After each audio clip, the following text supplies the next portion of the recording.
Hi friends, this is lecture number 29.2 and today we are going to discuss parameter calculation of one phase full wave control rectifier with RL or RLE load, and load has freewheeling diode connected parallel to it. So these are the waveforms which we have derived in my previous lecture. Now here in this lecture we will calculate the parameters of this circuit on the basis of these waveforms. See the waveform of thyristor voltage. We can see here thyristor is reversed bias from pi plus alpha to 2 pi.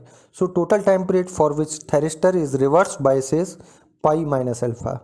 So from this we can write circuit turn off time Tc is equals to pi minus alpha by omega. Now see the waveform of output voltage. We get output voltage from alpha to pi.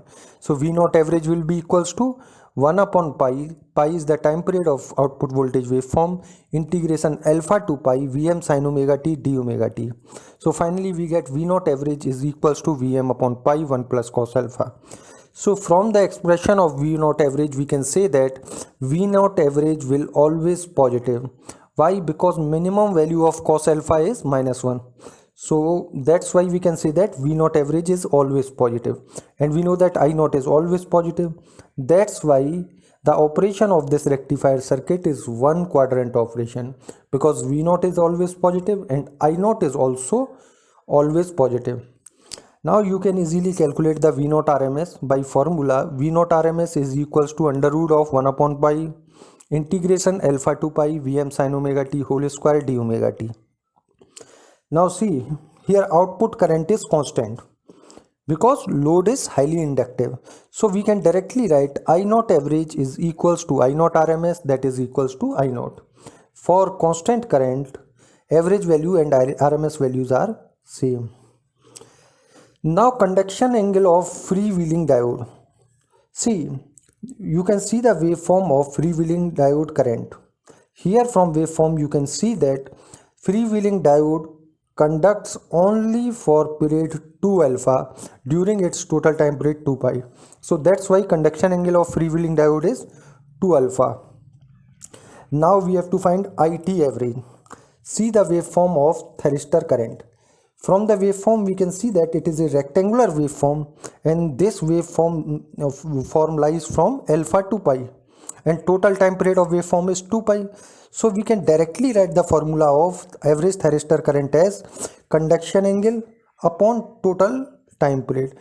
Thyristor conducts from pi to alpha to pi, so conduction period is pi minus alpha. So average current will be equals to pi minus alpha upon 2 pi into I naught. For RMS value of thyristor current, what we have to do? We have to simply take the square root of this pi minus alpha upon 2 pi. So we get IT RMS equals to under root of pi minus alpha upon 2 pi into I naught. Now see the waveform of freewheeling diode current. It is rectangular, and we get waveform of freewheeling diode for a period of 2 alpha only, and the time period of this waveform is 2 pi. So average value of freewheeling diode current will be equals to conduction period, that is equals to 2 alpha divided by total time period, that is equals to 2 pi into I naught. So it is simply equals to alpha upon pi into I naught. Now for RMS value of freewheeling diode, what we have to do? We have to simply take the square root of alpha upon pi. So we get IFWD RMS is equals to under root alpha upon pi into I naught. Now see the waveform of source current. Here waveform of source current is rectangular, and we can see that positive and negative cycles of waveforms are equal. That's why average value of this source current is equals to 0. Now we will find the average. Now after getting the average value of source current, we will find the RMS value of source current. So we can see that we get plus I naught for period pi minus alpha and minus I naught for period pi minus alpha. Okay. So these are the two rectangular waveform we get. First waveform is plus I naught and second is minus I naught, and time period of both waveforms is pi minus alpha. So we can simply write I naught RMS is equals to under root of 2 into pi minus alpha divided by total time period, that is equals to 2 pi into I naught.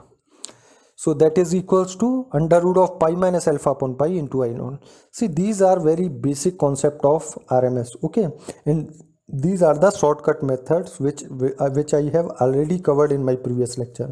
So once you go through my previous lecture, you will be able to easily calculate all these waveforms. And these methods are only applied when waveforms are rectangular. Okay. Now we can see that source current is non-sinusoidal, and any non-sinusoidal waveform can be represented by using Fourier series. So we can write the Fourier series expression of this source current, and the expression is IST is equals to sigma n1352 to infinity 4 I naught upon pi cos n alpha by 2 into sin n omega t minus n alpha by 2. This expression and the calculation of these expressions is already covered in my lecture Introduction to Rectifier. So please revisit that lecture. You will be able to understand this expression. Okay. So for fundamental component of source current, what we have to do, we have to put n is equals to 1 in the expression of source current. If we put n is equals to 1, we get fundamental component of source current, that will be equals to 4 pi I naught upon pi cos alpha by 2 sin omega t minus alpha by 2. Here in this expression of fundamental component, this 4 I naught upon pi cos alpha by 2 is the maximum value of fundamental component. Now what is distortion factor? See, distortion factor is equals to RMS value of fundamental component divided by RMS value of source current. Okay. So what is RMS value of fundamental component of source current? That is equals to maximum value by root 2, and I already told you maximum value is 4 I naught upon pi cos alpha by 2 by root 2. Okay. Now what is the RMS value of source current? This also we have calculated. So that is equals to I naught under root pi minus alpha upon pi.